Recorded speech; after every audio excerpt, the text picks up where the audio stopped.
আমার নবী শিয়াবে আবি তালিবের পাহাড়ি জেলখানা থেকে বের হওয়া 6 মাসের মাথায় মারা গেল চাচা আবু তালেব। 7 মাসের মাথায় মারা গেল মা খাদিজা, রাসূলের স্ত্রী। চাচা আবু তালেব যতদিন বেঁচে ছিল, মক্কার কাফেররা রাসূলকে পাগলা বলেছে, জাদুকর বলেছে, গণক ঠাকুর বলেছে, কিন্তু রাসূলকে কখনো ফুলের টোকা মারতে পারে নাই। কারণ চাচা আবু তালেব ইসলাম কবুল করে নাই, কিন্তু ভাতিজা মুহাম্মদকে আপন সন্তানের চাইতে বেশি ভালোবাসত। চাচা আবু তালেব যতদিন বেঁচে ছিল, রাসূলের গায়ে কাফেররা হাত দিতে পারে নাই। মা খাদিজা যতদিন বেঁচে ছিল, নবী যেখান থেকেই না খেয়ে না দিয়ে রক্তমাখা শরীর নিয়ে বাড়িতে আসতেন, রাসূলকে কলিজার মধ্যে, বুকের মধ্যে নিয়ে মা খাদিজা সান্ত্বনা দিতেন, নবীজি আপনি ভেঙে পড়বেন না, আপনি সত্য নবী, সত্য দিন সহ আল্লাহ আপনাকে পাঠাইছেন। হুয়াল্লাযী আরসালা রাসূলাহু বিল হুদা ওয়া দীনিল হক লিইয়ুযহিরাহু আলা দ্বীনি কুল্লি। আল্লাহ পাকের নবীর স্ত্রী খাদিজা, আম্মাজান খাদিজা তাকে সান্ত্বনা দিতেন, আপনাকে সত্য দিন সহ পাঠাইছেন, আজ হোক কাল হোক এই দিনের বিজয় হবে, আপনি ভেঙে পড়বেন না। বাইরের আশ্রয় ছিল চাচা আবু তালেব, ঘরের আশ্রয় ছিল মা খাদিজা। চাচাও নাই, বিবিও নাই। এই বৎসরেই রাসূলকে গলায় কাপড় দিয়ে টেনে রাস্তা দিয়ে নিয়ে গেলেন। এই বৎসরেই কাফেররা রাসূলের মুখের মধ্যে কাদাবাড়ি ছুঁড়ে মারলেন। এই বৎসরেই নবীজি মক্কায় কাবার চত্বরে নামাজের সেজদায় পড়লেন। নবীজির মাথার মধ্যে উটের বসানারি ভুঁড়ি চাপায়া দিল। সাহাবাজ মাইনদের উপরে নির্যাতন, নবীকে মারার ষড়যন্ত্র। স্ত্রী নাই, চাচা আবু তালেব নাই, চতুর্মুখী টেনশনে রাসূলুল্লাহর মনটা ভরক, রাসূলের মনটা বড্ড ভারাক্রান্ত হৃদয়। আল্লাহ পাক তার নবীকে মেরাজে নিয়ে গেলেন 52তম বৎসরে। 52তম বৎসরে রাসূলকে মেরাজে নিয়ে তাকে সম্বর্ধনা দিলেন, সান্ত্বনা দিলেন, নাজ নিয়ামত ঘুরিয়ে ঘুরিয়ে দেখালেন। এরপরে আল্লাহ পাক বলেন, নবীজি টেনশন করবেন না, আর একটা বছর পরে আমি আপনাকে হিজরতের অর্ডার দেব। হিজরত করে আপনি মক্কা থেকে মদিনায় যাবেন। মদিনায় যাওয়ার পরে আপনাকে আমি মদিনার প্রেসিডেন্ট বানাবো, মদিনার প্রেসিডেন্ট আপনারে বানাবো। ও নবী আমার, আপনি যে মদিনায় যাওয়ার পরে মদিনার প্রেসিডেন্ট হবেন, মদিনা বা রাষ্ট্র চালানোর বাস্তব অভিজ্ঞতা দক্ষতা নাই, তাইলে কেমনে চালাবেন?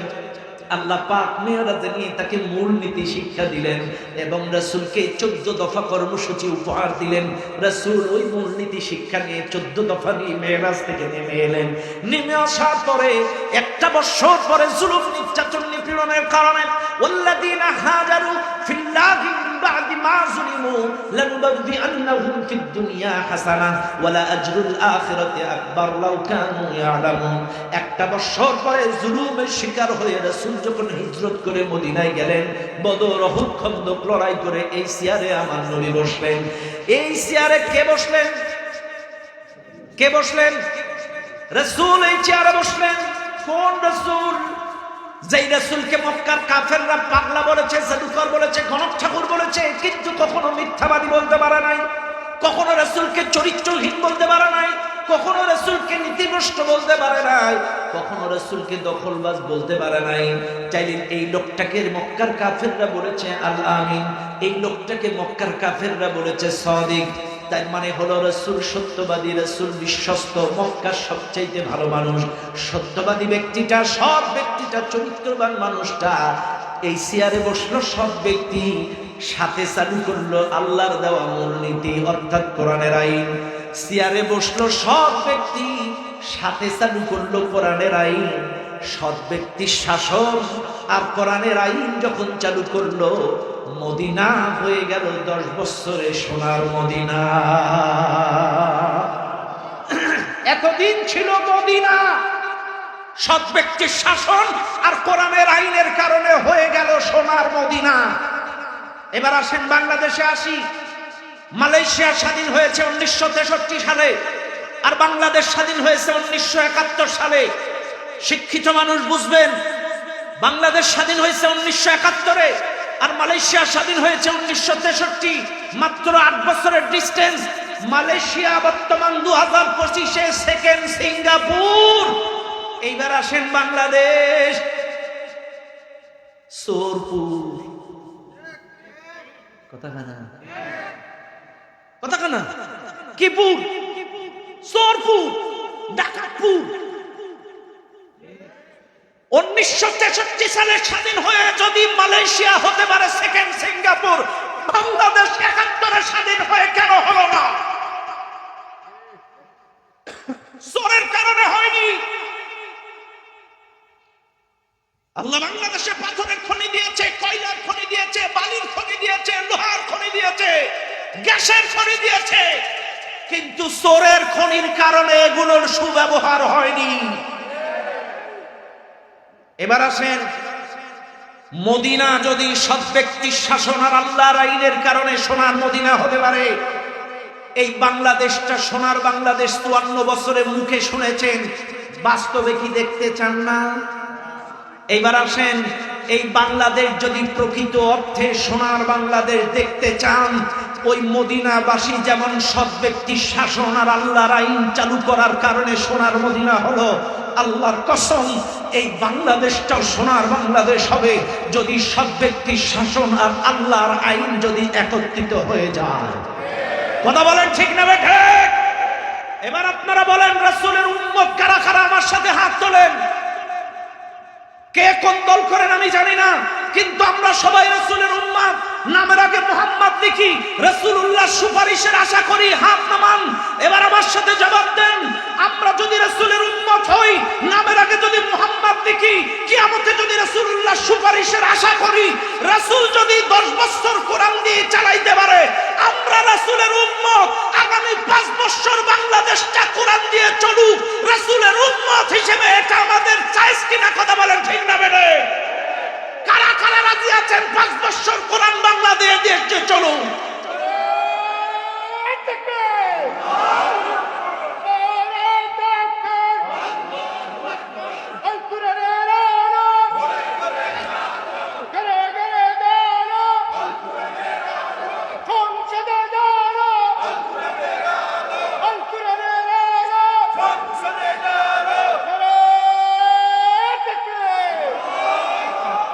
তামাম মনে রাখবেন, আপনি যদি রাসূলের উম্মত হন, নামের আগে যদি মুহাম্মদ লেখেন, যদি রাসূলুল্লাহ সুপারিশের আশা করেন, রাসূল যেই কাজ করেছে, রাসূলের উম্মত হিসেবে আমাদেরও সেই কাজ করতে হবে। রাসূল যদি 10 বছর চালাইতে পারে, আর 5 বছর দেখি না। আপনি যদি রাসূলের উম্মত না হন, আমার কোনো দাবি নেই, এ কথা উঠে দাঁড়ায় বলে যান আমি রাসূলের উম্মত না, আল্লাহর বান্দা না, আমি কোরআনের আইন চাই না, এ কথা বলে আপনি চলে যান, আমার কোনো দাবি নেই। কিন্তু যদি রাসূলের উম্মত হন, রাসূল যদি 10 বছর কোরআন দিয়ে চালাতে পারে, আমরাও এই দেশটা কোরআন দিয়ে চালাবো ইনশাআল্লাহ। এখন বলবেন, হুজুর রাসূল যে কোরআন দিয়ে দেশ চালালো, এটা হচ্ছে রাসূল রাজার নীতি দিয়ে দেশ চালালো। আল্লাহ হলো রাজা, আর রাজার নীতিমালা হলো কোরআন। কোরআনের নীতি দিয়ে রাসূল 10 বছর দেশ চালালো। এইবার আসেন, এই দেশে কারা চালাবে? কথায় প্রশ্ন। রাসূল বলে গিয়েছেন, মা আতাতুমুল্লাহ ওয়া রাসূলুহু। আবারও বলছি, মা আতাতুমুল্লাহ ওয়া রাসূলুহু। ইতাআতের ভিত্তিতে তোমরা সিলেকশন করো, নির্বাচন করো। ইতাআত, ইতাআত কি? ইতাআতটা হলো, আপনাকে রাসূল বলেছেন একটা দাঁড়িপাল্লা নাও, একটা ডিজিটাল মিটার নাও, মিটারে এক পাশে দাও কোরআন আর সুন্নাহ, আর এক পাশে দাও তোমার নেতা, যে কোনো দলের হোক। আমি কিন্তু দলাদলি করতে আসিনি, আমি রাসূলের কথা বলতে এসেছি। রাসূল বলেছেন এক পাশে কোরআন দাও, সুন্নাহ দাও, আর এক পাশে তোমার নেতা দাও। এই কোরআন সুন্নাহর সাথে যদি এই নেতার সাথে চরিত্র, লেনদেন, আদান প্রদান, শরীয়তের সাথে, রাসূলের আদর্শের সাথে খাপের খাপ, মমতাজের বাপ যদি মিলে যায়, আলহামদুলিল্লাহ, সে আমার নেতা। আর যদি কোরআন সুন্নাহর সাথে না মিলে, কথা ক্লিয়ার? কোরআন আছে যেখানে, সুন্নাহ আছে যেখানে, নবীর আদর্শ যেখানে, নবীর আদর্শ নাই যেখানে, কোরআন নাই যেখানে, কথা শেষ। এবার আসেন, তাহলে রাসূলকে আদর্শ হিসেবে শুধু বাবা হিসেবে মানবেন, নানা হিসেবে মানবেন, দাদা হিসেবে মানবেন? রাসূলকে আদর্শ হিসেবে গোটা জিন্দেগিতে মানতে হবে, বাবা হিসেবে, নানা হিসেবে, ব্যবসায়ী হিসেবে, রাষ্ট্রনায়ক হিসেবে, রাজনীতিবিদ হিসেবে, অর্থনীতিবিদ হিসেবে, বিচারক হিসেবে, সব ক্ষেত্রে যদি রাসূলকে আদর্শ মানেন, ইত্তেবা অনুকরণ করেন, আপনি কবরে ওই প্রতিচ্ছবি দেখে বলবেন হুয়া মুহাম্মাদুর রাসূলুল্লাহ, আল্লাহু আকবার সাল্লাল্লাহু আলাইহি সাল্লাম। আপনি যদি রাসূলকে আদর্শ মানেন, সবকিছুতে যদি মডেল মানেন, রাসূলের ইত্তেবা অনুকরণ করেন, রাসূলের ছবি দেখে চিনতে পারবেন হুয়া মুহাম্মাদুর রাসূলুল্লাহ সাল্লাল্লাহু আলাইহি সাল্লাম। কথা ক্লিয়ার? আর কি করব? কয়টা বাজে? 11:13 বাজে। আর কি করব ভাই? আর দরকার নেই। হ্যাঁ, আর দরকার নেই। আগামীকালকে সকালে আবার মহিলা সমাবেশ আছে, কালকে রাতে আবার শেষ আখিরি মাহফিল আছে। কালকে আব্দুল হাই মোহাম্মদ সাইফুল্লাহ ভাই আসবেন, অনুসরণযোগ্য বড় বড় ইসলামিক স্কলার আব্দুল হাই মোহাম্মদ সাইফুল্লাহ ভাই, তারপরে মাওলানা আব্দুল্লাহ আল নোমান ভাই, আমাদের প্রিয় ভাই মাহমুদুর রহমান দেলাওয়ার ভাই, কালকেও প্রখ্যাত আলেম, এবং সকালবেলায় মহিলা সমাবেশ। দেখেন, দিন শিক্ষা করা পুরুষের যেমন জন্য গুরুত্ব, যেমন মহিলাদেরও সেম গুরুত্ব। আপনারা আগামীকাল সকালে আপনাদের প্রত্যেকের স্ত্রী, বোন, মাকে পাঠায় দেবেন। কালকে সকালবেলায় মাওলানা ইয়াহিয়া তাকি সহ আরো কয়েকজন মেহমান থাকবেন, তারা মা বোনদেরকে কোরআন সুন্নাহ থেকে তাদের দিক নির্দেশনা প্রদান করবেন। অবশ্যই মহিলা সমাবেশে আগামীকাল আপনারা সবাই আপনাদের আপনজন, প্রিয়জন, স্ত্রী, বোন, শাশুড়ি, আপনজন যারা আসছে সকলকে এই মাহফিলে পাঠাবেন, কারণ তাদেরকেও দিন শিখতে হবে। কথা কোন ঠিক না বেটি? হ্যাঁ, আলহামদুলিল্লাহ। চাইলে আমি আপনাদেরকে নিয়ে কথা বলছিলাম, 5টা প্রশ্নের জবাব দিব সূরা লুকমানের। একটা প্রশ্নের জবাব দিয়েছি, এখনো 4টা বাকি। আজকে পর্যন্ত রাখি নাকি? হ্যাঁ, সংক্ষিপ্ত খালি বলে দিই, সংক্ষিপ্ত খালি উত্তরগুলো দিই। 1 নাম্বার, ইন্নাল্লাহা ইনদাহু ইলমুস সাআহ, নিশ্চয় কিয়ামতের জ্ঞানটা আল্লাহ ভালো জানেন। কিয়ামতের খবর এই পৃথিবীর কেউ বলতে পারে না। 2 নাম্বার, ওয়া ইউনাজ্জিলুল গায়ব, কখন কোথায় বৃষ্টি বর্ষণ হবে এটাও আল্লাহ ছাড়া কেউ জানে না। 3 নাম্বার, ওয়া ইয়ালামু মা ফিল আরহাম, মায়ের রেহেমের ভেতরে এক ফোঁটা পানিতে সন্তানটা যখন দাঁড়ায়, ওই সন্তানটা ছেলে না মেয়ে এটা আল্লাহ ছাড়া কেউ জানে না। এখন আপনারা বলবেন, অনেক সময় ডাক্তার আল্ট্রাসাউন্ড করে বলে। হ্যাঁ বলে, আল্লাহ যখন গঠন প্রণালী দিয়ে ছেড়ে দেয় তখন বলে। গঠন দেওয়ার আগে আল্লাহ ছাড়া এটা ছেলে না মেয়ে এই পৃথিবীর কেউ বলতে। 4 নাম্বার প্রশ্ন, আল্লাহ বলে এই কি আগামীকাল আপনি কোথায় যাবেন, কি খাবেন, আপনার রিজিকে কি লেখা আছে এটা আল্লাহ ছাড়া কেউ জানে না। হ্যাঁ, এটি কিন্তু খুব ক্রিটিক্যাল একটা বিষয়। রিজিক কার, কখন, কোথায়, আগামীকাল কোথায় আছে এটা আল্লাহ ছাড়া কেউ জানে না। এখন আপনারা বলবেন, হুজুর আমার ফ্রিজ ভর্তি গোশ, ফ্রিজ ভর্তি মাছ, পুকুর গোলা ভর্তি ধান, আমি কেন বলতে পারবো না? আমি কালকেই ভাত গোশ দিয়ে ভাত খাবো। আরে ফ্রিজ ভর্তি গোশ থাকলে যদি খাওয়া যাইতো, ফ্রিজ ভর্তি মাছ থাকলে যদি খাওয়া যাইতো, চাই ম্যাডামও কিন্তু 5 তারিখে মুরগির গোশ আর পাঙাশ মাছ রাঁধছিল, কিন্তু খাইতে পারে না, খাইছে পোলা বলে। কারণ হ্যাঁ রিজিক আছে দিল্লি, হ্যাঁ ইচ্ছা করলে বাংলাদেশের খাবার খাইতে, এটাই রিজিক। কার রিজিক কোথায় আছে কে জানে, বাস। আর 5 নাম্বার, কার মৃত্যু কখন কোথায় হবে এটা আল্লাহ ছাড়া কেউ জানে না। এটার ব্যাখ্যা এতক্ষণ দিচ্ছিলাম। যাই হোক, যা বলেছি যতটুকু বলেছি সূরা লুকমানের 34 নম্বর আয়াতের তাফসীর করেছি। আল্লাহ পাক আমাদের সকলকে এই আয়াতগুলো বাস্তব জীবনে আমল করে ইহকালের শান্তি, পরকালের মুক্তি। আমি আবারও বলছি, কবরটা আপনার জান্নাতের টুকরা হবে যদি 3টা প্রশ্নের জবাব দিতে পারেন। ইল্লিয়িন, আপনাকে ইল্লিয়িন নামক স্টেশনে রাখা হবে যদি 3টা প্রশ্নের জবাব দিতে পারেন। সরাসরি ইল্লিয়িনের সাথে জান্নাতের একটা সুড়ঙ্গ করে দেওয়া হবে। আর যদি 3টা প্রশ্নের জবাব দিতে না পারেন, সিজ্জিনে রাখা হবে, যেখানে জাহান্নামের সাথে একটা সুড়ঙ্গ থাকবে। এই জন্য আসুন আমরা কবরের প্রস্তুতি গ্রহণ করি, আল্লাহর সাথে উঠা বসার লেনদেন আদান প্রদান করি, আল্লাহর আইন মানি, কোরআন মানি, কোরআন অনুযায়ী চলি। 2 নাম্বার, জীবনের সব ক্ষেত্রে ইসলাম মানি। 3 নাম্বার, রাসূলকে সব জায়গায় আদর্শ হিসেবে, মডেল হিসেবে ইত্তেবা অনুসরণ করলেই আপনার কবরটা হবে জান্নাতের টুকরা। আর যদি 3টা প্রশ্ন দিতে না পারেন, আপনার কবরটা হবে জাহান্নামের টুকরা। আল্লাহ পাক আমাদেরকে আমল করার তৌফিক দান করুন, বলেন আমিন। এখন সভাপতির সমাপনী বক্তব্য, এরপরে দোয়া ইনশাআল্লাহ। হ্যাঁ, أستغفر الله الذي لا إله إلا هو الحي القيوم وأتوب إليه. اللهم صل على محمد وعلى آل محمد كما صليت على إبراهيم وعلى آل إبراهيم إنك حميد مجيد. اللهم بارك على محمد وعلى آل محمد كما باركت على إبراهيم وعلى آل إبراهيم إنك حميد مجيد. الحمد لله رب العالمين. ربنا ظلمنا أنفسنا وإن لم تغفر لنا وترحمنا لنكونن من الخاسرين. ربنا آتنا في الدنيا حسنة وفي الآخرة حسنة وقنا عذاب النار. ربنا لا تزغ قلوبنا بعد إذ هديتنا وهب لنا من لدنك رحمة إنك أنت الوهاب.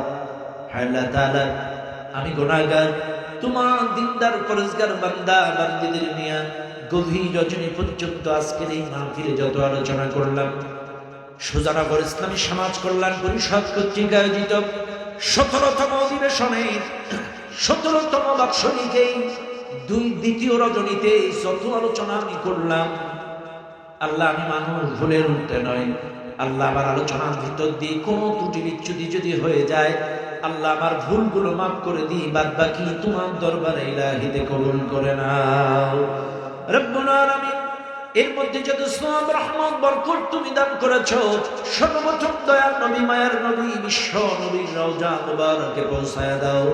নবীর আহলে ওয়াল আত্মীয় স্বজন সাহাবী আজমাইন তবে তাবিঈন শুহাদা সালিহিন যারা চলে গিয়েছে সকলের আরওয়াহ পাকের সওয়াব পৌঁছায়া দাও। तमाम পৃথিবীর নিচে যত পীর ওলিউল্লাহ মুমিন মুমিনাত মুসলিমিন মুসলিমাত চলে গিয়েছে সকলের রূহ মুবারকের সওয়াব পৌঁছায়া দাও রব্বুল আলামিন। আমরা যারা হাত তুলেছি আমাদের মধ্যে অনেকের জনম দুঃখিনী মা, 9 মাস 10 দিন গর্ভে নিল যেই মা, 24টা মাস বুকের তাজা দুধ খাওয়ালো যেই মা, এই জনম দুঃখিনী মা যাদের নাই তাদের রূহ মুবারকের সওয়াব পৌঁছায়া দাও আল্লাহ, তাদের কবরগুলো জান্নাতের বাগান বানায় দাও রব্বুল আলামিন। কত মানুষের বাবা নাই, ভ্যান চালায় রিকশা চালায় জন খেটে প্রবার জীবন কাটায়, আহারে কত কষ্ট করে আমাদেরকে মানুষ করেছিল যেই বাবা, জনম দুঃখী বাবা যাদের নাই তাদের রূহ মুবারকের সওয়াব পৌঁছায় দাও ও আল্লাহ। দাদা দাদি নানা নানি শ্বশুর শাশুড়ি উস্তাদ মুরব্বী ভাই বোন, কারোর স্বামী কারোর স্ত্রী কারোর সন্তান, যার যত কলিজার টুকরা চলে গিয়েছে আল্লাহ তাদেরকে তুমি মাফ করে দাও, তাদের কবরগুলো জান্নাতের বাগান বানায় দাও রব্বুল আলামিন।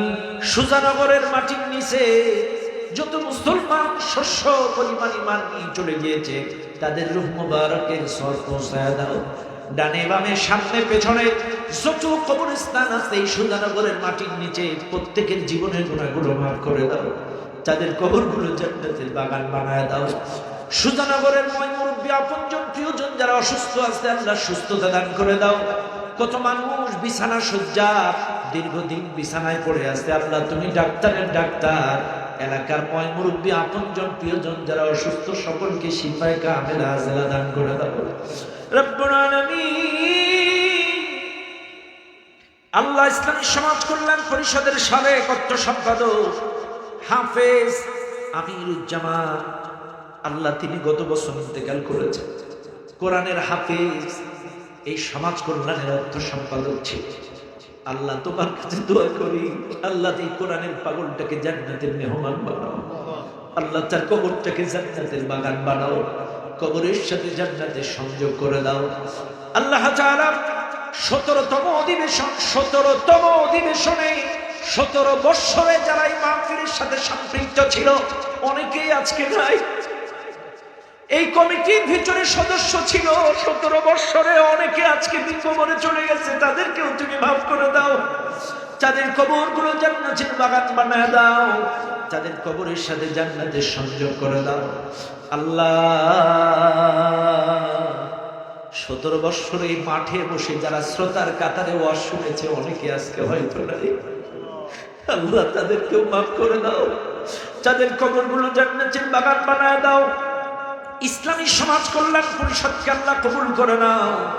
আল্লাহ তারা শুধু মাহফিল দিয়েই কিন্তু খেলতো না, তারা এই মাহফিলটা বাৎসরিক কোরআন প্রচারের আয়োজন করে, মানুষদেরকে নিত্য নতুন দ্বীনি কথা শোনানোর জন্য দেশ বিখ্যাত উলামা ইকরামদেরকে এখানে আনে। আল্লাহ সামাজিক কাজের সাথে তারা সম্পৃক্ত। তারা হসপিটাল বানাইছিল, হসপিটাল সহ সামাজিক স্কুল আরো অনেক কাজের সাথে তারা সম্পৃক্ত।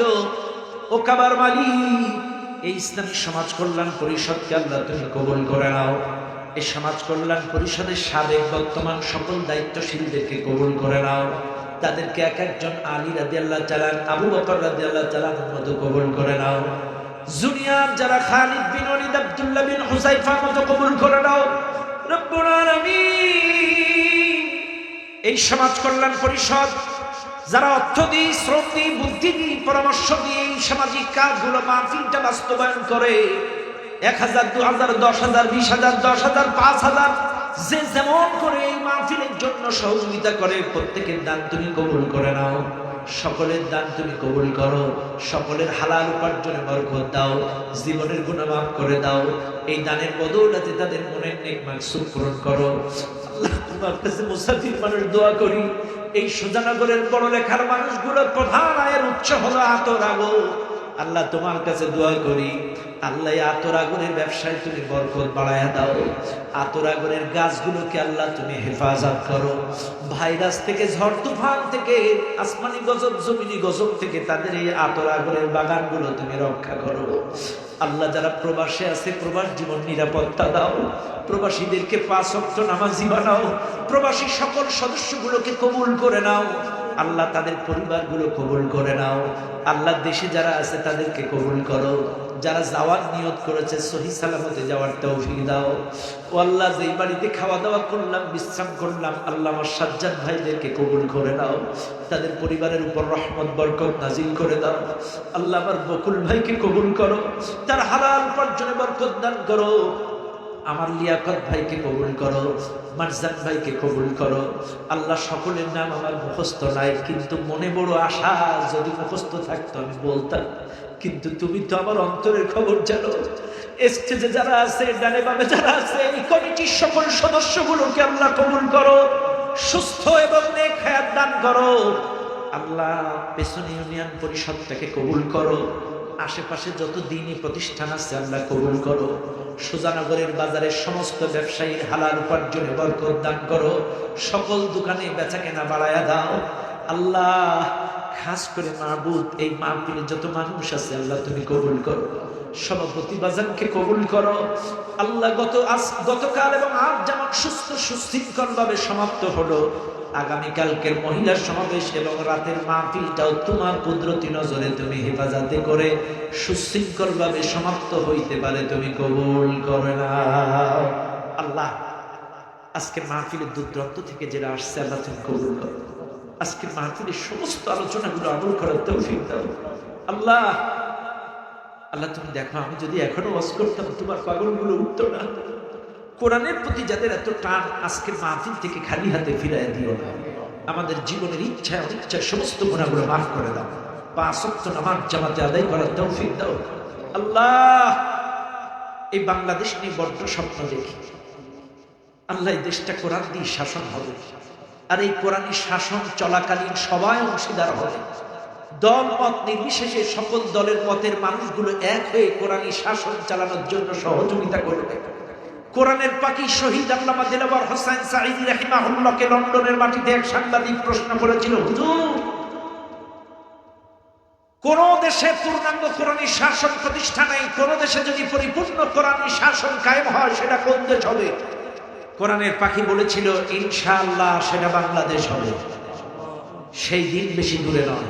ওগো কাবার মালিক, তার জবানের 35-40 বছরের আগের কথাগুলো যদি বাংলাদেশে পঙ্গু না পঙ্গু খেলে যেতে পারে, আল্লাহ কোরআনী শাসনটাও তুমি কবুল করে নাও। আল্লাহ এই দেশটা সবাই মিলে যেন কোরআন দিয়ে সাজাইতে পারি তুমি কবুল করো। আমরা যারা নবীর উম্মত, আল্লাহ তোমার বান্দা, সকলকে মিলে মিশে কোরআনের পক্ষে, নবীওয়ালার পক্ষে, আল্লাহওয়ালার পক্ষে আল্লাহ থাকার তৌফিক দান করো। আল্লাহ আজকে মাহফিল তুমি কবুল করো। আল্লাহ তুমি কবুল করো। আমার বাম পাশে যে ভাইজান আছেন প্রার্থী, আল্লাহ তোমার কোরআনের খাদেম, আল্লাহ তাকে তুমি কবুল করো, নিরাপত্তার চাদরে ঢেকে রেখো, তোমার কুদরতি নজরে তাকে দেখে রেখো। আল্লাহ তাকে এলাকার খাদেম হিসেবে তুমি কবুল করে নাও। আল্লাহ তুমি কবুল করে নাও, আজকের মাহফিল তুমি কবুল করো। সুবহান রাব্বিকা রব্বিল ইজ্জাতি আম্মা ইয়াসিফুন ওয়া সালামুন আলাল মুরসালিন। আল্লাহ সর্বশেষ দোয়া করি ছোট ভাই উসমান হাদিকে আমির হামজা খাব্বাব সুমায়ার কাতারে আল্লাহ শাহাদাতের মর্যাদা দিয়ে তুমি কবুল করে নাও। আল্লাহ তাদের খুনিদেরকে এই বাংলাদেশে আল্লাহ তাদের বিচার আমাদের দেখে যাওয়ার তৌফিক দান করো।